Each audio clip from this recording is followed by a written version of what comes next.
Bonjour à tous et bienvenue sur cette première capsule en comportement du consommateur. Je vais commencer par brièvement me présenter. Je m'appelle Léo Trespeux, je suis professeur à l'Université du Québec à Trois-Rivières, à l'école de gestion, depuis 2017.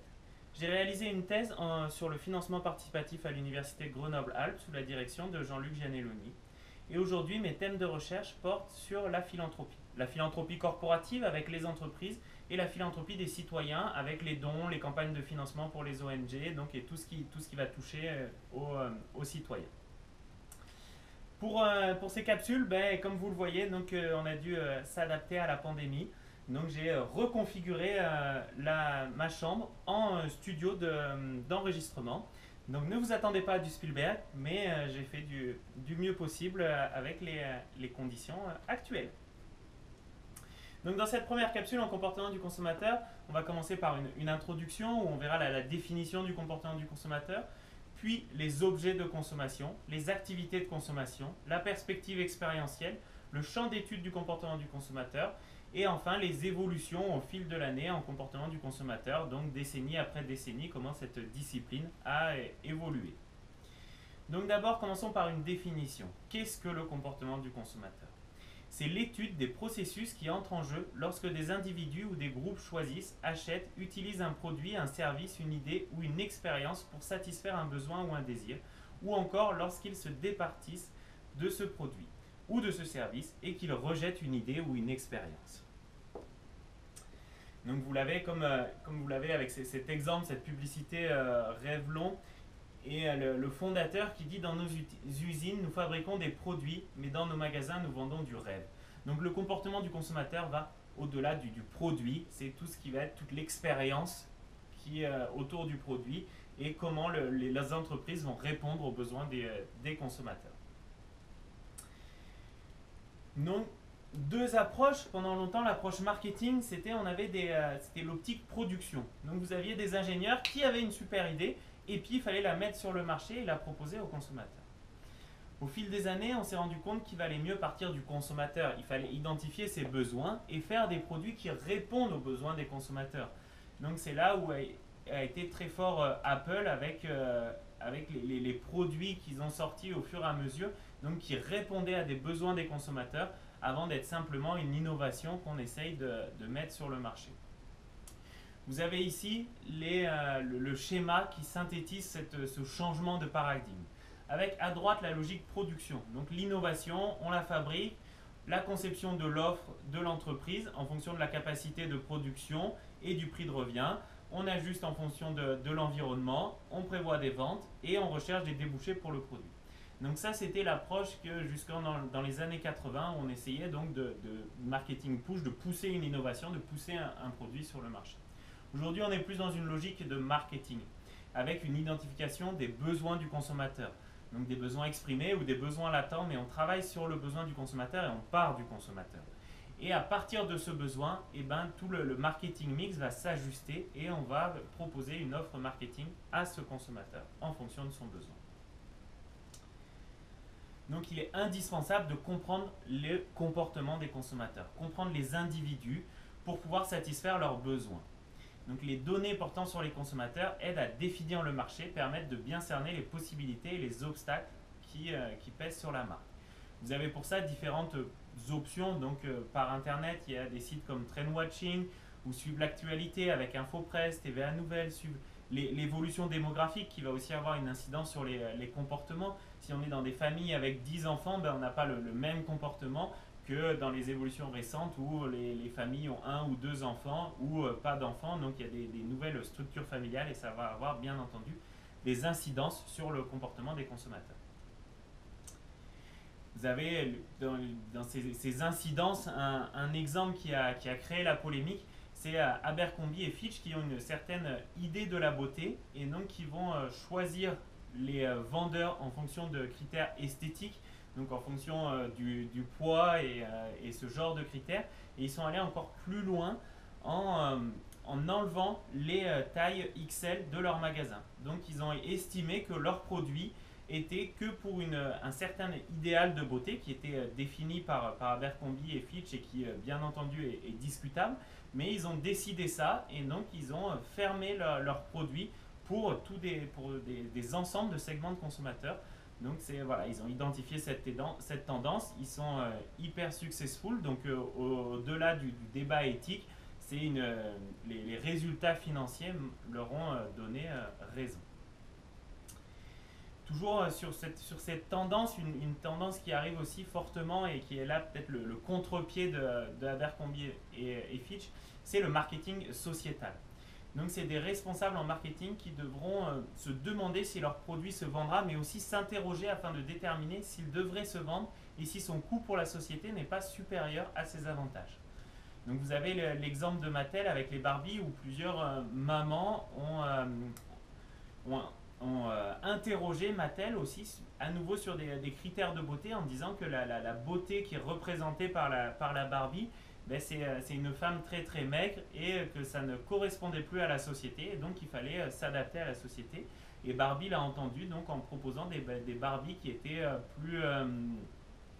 moins fines, moins anorexiques avec des guillemets. Donc ils ont entendu ce message des mères et ils ont adapté leur offre marketing. Vous avez une autre campagne aussi que j'ai trouvé très intéressante, ce sont les légumes moches, donc qui représentent beaucoup de déchets et de pertes parce qu'ils étaient difficiles à vendre. Donc ils ont été reproposés aux consommateurs. Il y a aussi une entreprise de jus qui propose d'utiliser les légumes moches pour faire des jus. Donc pour essayer de trouver une autre sortie à ces légumes ou ces fruits qui n'étaient pas vendables en l'état.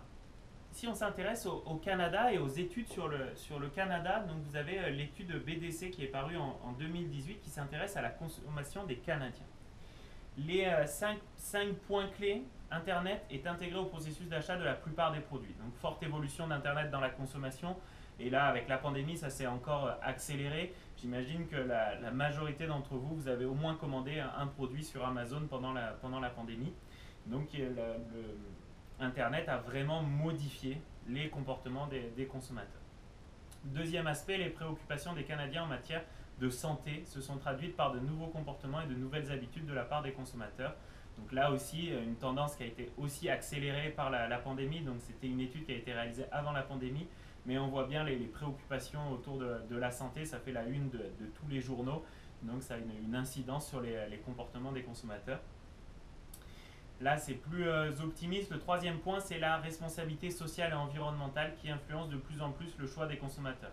Donc ça, c'est une tendance montante au Canada et dans le monde entier, mais c'est une tendance montante. Ce n'est pas encore tous les consommateurs qui font attention à l'environnement et qui ont des préoccupations sociales, mais c'est quelque chose qui progresse et c'est tant mieux pour la société.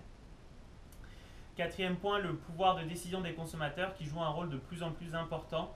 Donc là, on retrouve tous les phénomènes de participation où les consommateurs se mobilisent sur des forums avec des campagnes de boycott, vont interroger les entreprises sur leurs pratiques pour essayer de les rendre plus responsables. Donc c'est cet empowerment pour l'anglicisme, donc ce pouvoir des consommateurs qui est quelque chose qui a de plus en plus d'importance et de plus en plus fort dans la balance face aux entreprises. Et le dernier point, la récession économique a profondément influé sur les comportements des consommateurs. Donc là aussi, la capacité financière de chaque consommateur va aussi avoir une incidence sur les comportements. Pour illustrer cette tendance de l'évolution d'Internet et de la prise de pouvoir des consommateurs, vous avez par exemple le financement participatif, donc qui était le fruit de ma thèse, où des consommateurs qui vont participer à l'offre de l'entreprise, vont co-créer le produit avec l'entreprise ou le service. Et bien aujourd'hui, ils vont même jusqu'à financer des innovations. Donc ils vont mettre leur sceau d'approbation au tout début de la construction de l'offre marketing, en finançant sur un projet, sur une idée. Donc ils financent, ils modifient l'offre, le mix marketing et ils le consomment. Donc on voit le consommateur qui s'implique à toutes les étapes. Donc quelques exemples, une entreprise qui a proposé de recycler et de faire des surfs basés sur le recyclage. Vous avez aussi tout le phénomène de customisation qui montre bien l'importance d'Internet et du pouvoir des consommateurs. Donc avec l'exemple de Converse où vous pouvez personnaliser votre chaussure, mais il y a Vans qui le fait aussi, Nike le fait aussi. Donc on voit le consommateur, il va personnaliser le produit dans ses caractéristiques physiques. Il peut modifier les couleurs, il peut aller vraiment loin dans le processus de personnalisation. Et ça donne aussi beaucoup de données à l'entreprise qui peut du coup mieux répondre aux besoins des consommateurs. Quand quelques consommateurs vont personnaliser leurs chaussures, et ben derrière il peut y avoir des versions qui s'en inspirent et qui elles vont être vendues au grand public sans la possibilité de personnaliser. Cette participation, elle intervient aussi dans la communication, comme vous le voyez avec cet exemple donc des publicités Doritos qui sont passées au Super Bowl et qui sont co-créées donc avec des consommateurs. Donc voilà ce qui clôture cette petite introduction. On va maintenant passer aux objets de la consommation. Qu'est-ce que l'on consomme? Eh bien, on consomme des produits, on consomme des marques, on consomme des magasins, on consomme des sites web, on consomme des applications mobiles, des passions. Donc il y a vraiment plein de types de consommation qui sont des fois qui nous coûtent, où on doit payer pour consommer, mais aussi quand vous consommez des blogs ou des sites internet, eh ben, il n'y a pas de transactions associées. Mais ça rentre quand même dans le champ du comportement du consommateur. Les communautés en ligne aussi. Donc quelques exemples de consommation, donc des produits comme le savon Juste, avec cette publicité que je trouve très marquante et choquante, mais qui permet une bonne mémorisation. Vous pouvez aussi consommer des partis politiques, donc être membre de partis politiques, vous investir dans des partis politiques, mais ça rentre aussi dans les objets de la consommation. Les activités de la consommation, il y a la co-création, j'en ai parlé en introduction. Donc quand vous investissez dans la création de l'offre marketing, la communication avec l'exemple de la publicité Doritos, le bouche à oreille quand vous allez partager avec des membres de votre famille des produits ou des services qui vous ont semblé pertinents. Le magasinage, qui est une activité en soi où des fins de semaine, des individus vont faire du magasinage. Ils vont peut-être rien acheter, peut-être acheter des produits, mais l'activité de magasinage, l'activité de choisir, quand vous faites des études sur Internet pour choisir un produit, pour vous le procurer, pour le consommer, l'utiliser, l'exploiter, et ensuite la fin de vie du produit, donc avec le recyclage, est-ce que vous le jetez, est-ce que vous le donnez. Donc tout ça rentre dans le champ des activités de la consommation qui peuvent être mentales ou physiques. Donc l'exemple de certains d'entre vous peut-être consomment les produits proposés par Marie-Mé. Des vidéos YouTube, des communautés YouTube donc autour de divers sujets, et des activités de recyclage comme vous l'avez ici, donc sur la fin de vie du produit, donc qui rentrent aussi dans les activités de consommation, donc que ce soit du recyclage, que ce soit pour jeter le produit ou pour le donner. Tout ça rentre dans l'ensemble des activités de la consommation. Donc ça peut être des activités mentales. On imagine aussi qu'on possède un produit, on planifie des achats pour un repas, on décide de la marque à acheter. Donc vous avez une étude là-dessus où la principale activité mentale au Canada porte sur la maison de nos rêves. Et donc on va imaginer se projeter dans cette maison que l'on n'aura peut-être jamais, mais ça rentre aussi dans les activités de consommation. Et vous avez ensuite les activités physiques, où là c'est quand vous allez vous rendre dans le centre commercial, quand vous allez acheter un produit, remplir un coupon. Donc là il y a une participation physique. Donc les activités de consommation sont réparties entre ces deux ensembles. Dans les théories en comportement du consommateur, une théorie centrale, c'est la perspective expérientielle, dont on va parler maintenant. C'est la consommation vue au travers de l'expérience. Donc au début, on pensait que le comportement du consommateur, le consommateur il était rationnel et il utilisait un produit qui répondait à une fonction, et puis il connaissait tous les produits qui existaient sur le marché, et puis il choisissait le produit qui répondait le mieux à la fonction. Avec la perspective expérientielle, on va un petit peu plus loin et on admet que le consommateur n'est pas rationnel et qu'il y a une dimension hédoniste, sensorielle, émotionnelle qui va chercher de l'affectif dans sa consommation, qui a aussi une dimension symbolique. Si vous avez une Porsche 911 Carrera, c'est pas pareil que si vous avez une Mazda 3. Pourtant, les deux voitures sont capables de vous emmener d'un point A à un point B en respectant les réglementations. Mais la dimension symbolique n'est pas la même. Vous n'envoyez pas le même message. Donc tout ce qui est le marketing du luxe est fortement basé sur cette dimension symbolique que les objets, nos possessions nous reflètent. Et comme le disait Bourdieu, et ben c'est cette idée donc que via notre consommation, et ben il y a des symboles et on envoie des messages. Et vous avez aussi la dimension esthétique. C'est là où Apple a été très fort par rapport à Windows au début en proposant des ordinateurs plus esthétiques. Donc à nouveau c'était la même fonction, mais l'esthétisme était différent et ça a joué sur le succès. Donc la consommation est perçue comme une source de sensation et d'émotion. Elle exprime la quête identitaire du consommateur. Donc ces expériences, on les retrouve beaucoup dans le domaine du service. Donc vous avez un article River Magic qui parle vraiment de ça sur une descente en rafting où là on voit le côté expérientiel du service où vous vivez une expérience, vous vivez des sensations fortes. Mais cette expérience, elle peut aussi être associée à des produits. Donc avec par exemple la livraison d'une voiture à domicile qui arrive dans une caisse en bois qui est livrée à domicile, donc pour le cas de la Mini GP, où on voit tout le marketing expérientiel qui est fait autour de la vente du produit et autour de la livraison. Donc ce côté expérientiel, il arrive à différents niveaux. Puis on a aussi du coup l'expérience de conduire une voiture, une Mini GP, donc il y a aussi l'expérience dans la consommation du produit. Mais je vous alerte sur ce côté livraison qu'on peut enchanter même une vente de produits. Donc cette perspective expérientielle, comment elle se traduit? Elle peut être délibérée ou fortuite. C'est-à-dire, vous naviguez sur le site de 3 fois par jour pour chercher des recettes de cuisine. Et puis, il y a une publicité qui vous emmène sur Donc ça, c'est la partie délibérée. Vous êtes allé sur ce site internet avec un objectif précis et puis vous répondez à ce besoin. Et puis là, il y a une publicité qui vous emmène sur un autre site internet pour acheter un vélo ou des promenades. Et donc là, on va parler d'une expérience fortuite, elle n'était pas prévue et vous subissez cette expérience, mais ça peut quand même être agréable. Les lieux d'expérience, là, ils sont divers et variés. Donc, évolution d'Internet, de l'immersion, vous pouvez maintenant visiter des condos ou des maisons en 3D où vous allez vous promener dans la maison, donc, ou avec un casque pour vraiment être en immersion.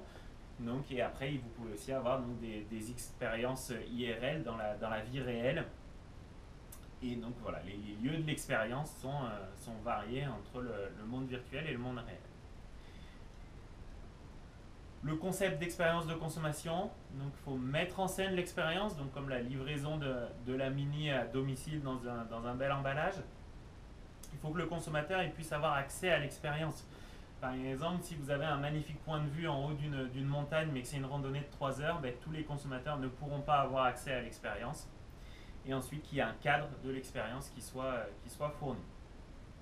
Sur le marketing expérientiel, quelques exemples. Vous avez Club Med qui a récemment ouvert au Québec, donc qui mise tout sur l'expérience. Donc pour y avoir travaillé, il y a tout un marketing qui est fait autour. Vous avez les géos, ce qu'on appelle, donc ce sont les gentils organisateurs, donc qui sont des employés qui vont faire la fête, qui doivent avoir le sourire, qui doivent manger avec vous de temps en temps, qui peuvent vous proposer différentes activités qui sont toujours disponibles, toujours à votre service. Et plus toutes les activités autour du Club Med, tout est pris en charge. Vous avez les forfaits de ski, le matériel, les moniteurs de ski. Donc ils essayent vraiment d'amener une expérience clé en main. D'autres expériences qui jouent sur l'essence que vous connaissez peut-être, il y a un restaurant à Montréal, c'est restaurant dans le noir, où vous allez manger dans le noir et donc ça va être une expérience gustative différente parce qu'on vous enlève un sens pour que les autres sens puissent se décupler. Donc des illustrations du marketing expérientiel. Vous avez aussi Valcartier où au-dessus de Québec, Ils ont reconstruit un intérieur, un parc d'attractions où on se croirait en Polynésie, on se croirait à Tahiti, il y a des palmiers. Donc voilà, tout le contexte a été modifié pour faire vivre des expériences aux consommateurs. Et à côté de cette expérience Polynésie, ben, vous avez l'hôtel de glace également à Valcartier. Donc ça, c'est du côté de la mise en scène de l'expérience. Du côté du consommateur, comment ça fonctionne? Il faut que le consommateur il s'approprie, il s'immerge dans l'expérience, dans le cadre qui est proposé par l'entreprise. Donc il y a un aspect nidification, il y a une exploration de l'expérience et un marquage. Donc pour l'entreprise, la difficulté, c'est ça doit dépasser la simple analyse de l'acte de consommation, ça doit susciter des émotions, ça doit amener quelque chose de transformationnel, d'affectif. Donc il faut dépasser les attentes rationnelles, cognitives du consommateur. Cette expérience, elle peut aussi être découpée de manière chronologique. Il y a l'anticipation de l'expérience. Vous projetez que vous allez partir en vacances à Cuba, vous commencez à y réfléchir, vous commencez à lire des livres, vous n'êtes pas encore dans l'expérience, mais vous commencez à l'anticiper et à prévoir, à organiser votre expérience. Ensuite, vous avez l'expérience de consommation là. Vous êtes à Cuba, vous êtes les pieds sur la plage, vous avez le cocktail, la pina colada, vous profitez de votre expérience. Et après, il y a la remémoration, l'expérience du souvenir. Donc où là, vous allez peut-être partager les photos avec votre famille, vous allez repenser que vous aviez chaud et que c'était très agréable. Donc il y a l'après-consommation qui est aussi un élément très important. Donc là, on a regardé les objets de la consommation, les activités de la consommation, le côté expérientiel qui est très important et qui date des travaux de Hirschman et Holbrook. Maintenant, on va s'intéresser au champ d'étude du comportement du consommateur. Donc, le champ d'étude, une définition de qu'est-ce qu'on étudie, c'est l'ensemble des expériences des consommateurs, notamment lorsqu'ils co-créent des objets de consommation, communiquent à leur sujet, magasinent pour les trouver, les choisissent, se les procurent, les consomment ou en disposent, ainsi que les facteurs ou phénomènes qui interagissent avec ces expériences et ces activités. Donc ça, c'est vraiment le champ d'étude de qu'est-ce qui rentre dans le comportement du consommateur, donc avec une forte part de psychologie et d'étude des comportements des consommateurs et des ressorts de ces comportements, des leviers, pourquoi ces comportements ont lieu, qu'est-ce qui pousse les consommateurs à adopter ces comportements. Donc vous avez le cadre d'analyse qui permet d'éclater un peu ce qu'on va étudier dans le champ du comportement du consommateur et qui correspond aussi à différents chapitres du livre. Donc il y a les influences externes, donc comment la famille va influencer votre comportement, les situations, les groupes de référence, la culture et sous-culture, les classes sociales, donc tous ces éléments liés à votre environnement qui vont avoir un impact sur votre expérience de consommation. Ensuite, vous avez les influences internes, qui elles sont vos motivations intrinsèques, ce qui vient de vous, pourquoi vous adoptez ces comportements, l'apprentissage, la perception, le concept de soi et les styles de vie, les attitudes et les émotions que vous allez ressentir en lien avec la consommation. Donc tous ces éléments sont en lien avec les influences internes. Et donc il va y avoir des chapitres et des capsules associées donc, aux influences externes et aux influences internes, comme vous pouvez le voir sur la diapositive à l'écran. Maintenant on va regarder. Donc là, on a fait le tour de qu'est-ce qu'on allait étudier. Maintenant, on va s'intéresser aux évolutions, pour finir ce premier chapitre, aux évolutions de la discipline. Donc le comportement du consommateur, il date des années 50 avec Henry Ford qui a commencé à s'intéresser aux besoins des consommateurs et à lancer du marketing, alors qu'au début, on faisait des voitures uniquement pour se déplacer. Et donc là, il y a eu une première approche démarche marketing en intégrant le consommateur. Ensuite, on est arrivé dans les années 60, où là, le marketing, il a vraiment pris son envol. On a mesuré l'importance du marketing. Donc avec l'avènement des premiers cours sur le comportement du consommateur, la création de revues spécifiques au marketing qui a intégré la psychologie comportementale, donc pour essayer de mieux comprendre les consommateurs. donc notamment Journal of Marketing Research, qui a été créé en 1964 par l'association du marketing américain. Dans les années 70, nouvelle évolution, création du Journal of Consumer Research. Donc là, on est vraiment sur un journal académique qui est consacré au comportement du consommateur. Donc il y a une scission avec le marketing, on n'est plus un sous-thème du marketing, mais le comportement du consommateur devient une discipline à part, avec un journal académique à part, des chercheurs qui se concentrent sur le comportement du consommateur, donc avec beaucoup de liens avec la psychologie, où beaucoup de théories sont prises dans la psychologie pour expliquer les comportements du consommateur, et il n'y a plus uniquement des théories marketing qui sont utilisées. Donc vous avez ici quelques exemples à l'écran de cette période. Dans les années 80, l'approche cognitive est à son apogée. Il y a une scission de plus en plus importante avec le marketing, donc il continue de se creuser et de séparer la discipline du comportement du consommateur par rapport au marketing. Mais dans les faits, ce sont souvent quand même des marketeurs qui vont avoir des travaux en comportement du consommateur. Et le consommateur a aussi de plus en plus d'importance. C'est là où on quitte un peu la logique de production et on part de plus en plus du consommateur pour répondre aux besoins et créer une offre marketing en lien avec les besoins du consommateur et plus en lien avec l'entreprise. Les années 90, influence très forte de l'approche interprétative. Donc d'essayer de comprendre les consommateurs, d'essayer de comprendre chaque consommateur par rapport au positivisme où vous trouvez une règle et elle doit s'appliquer à l'ensemble des consommateurs à travers le monde. Donc une confrontation entre ces deux approches.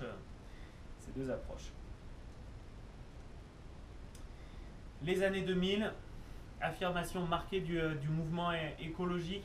C'est là où Kotler va aussi sortir donc ces versions plus récentes, donc avec le marketing 3.0, le marketing 4.0.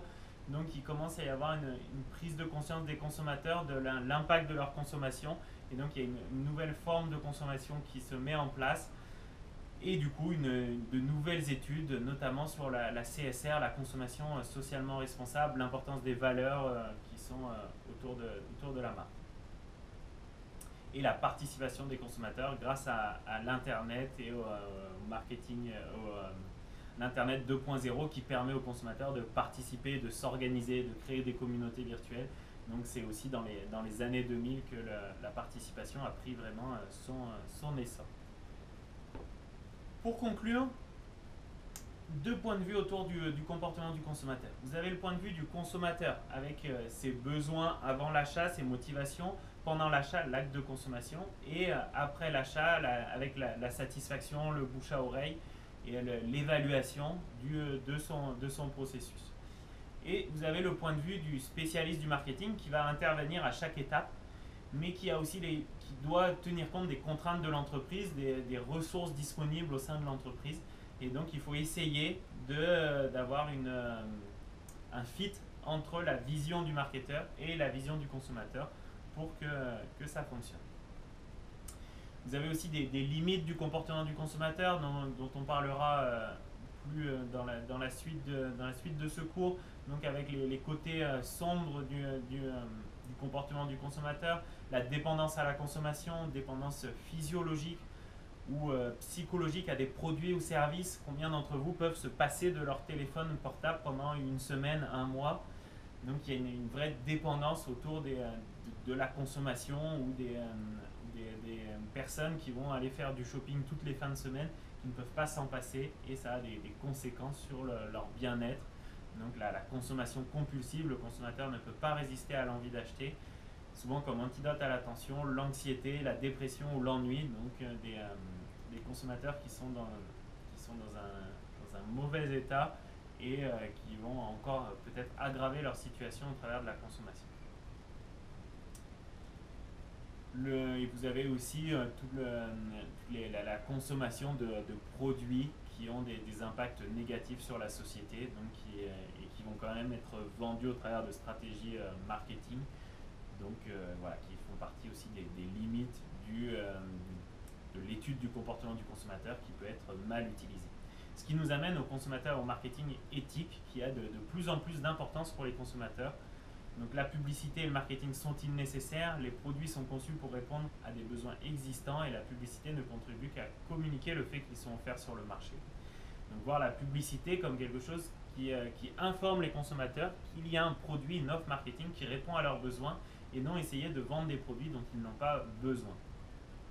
Les spécialistes du marketing promettent-ils des miracles? Les publicitaires n'en savent pas assez sur le consommateur pour les manipuler. Donc ça, c'est aussi une légende urbaine qu'avec le marketing, on arrive à manipuler des grands ensembles d'individus avec toutes les théories du complot que l'on peut retrouver sur Internet. C'est très difficile d'influencer un consommateur.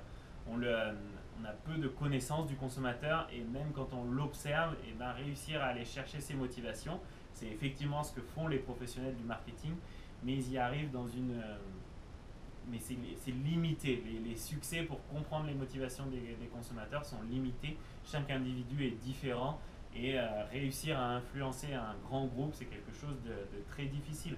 Regardez quand vous essayez d'organiser un repas de Noël ou un repas en famille, ben déjà avec 4-5 personnes, vous avez du mal à faire aller tout le monde dans la même direction. Ou aussi les assemblées de copropriétaires, où chacun pense à son bout et on a du mal à faire sortir des positions communes. Donc ben, dites-vous que pour les professionnels du marketing, c'est la même chose. C'est difficile d'influencer un grand nombre de personnes. Donc le marketing a vocation à répondre aux besoins des consommateurs et non à essayer de vendre des produits et des services dont les consommateurs n'ont pas besoin parce que c'est quelque chose de très difficile à faire. Je vous remercie pour votre attention dans cette première capsule et vous allez avoir maintenant quelques questions qui vont apparaître à l'écran que je vous invite à méditer et à essayer de trouver des réponses autour de ces questions. À bientôt!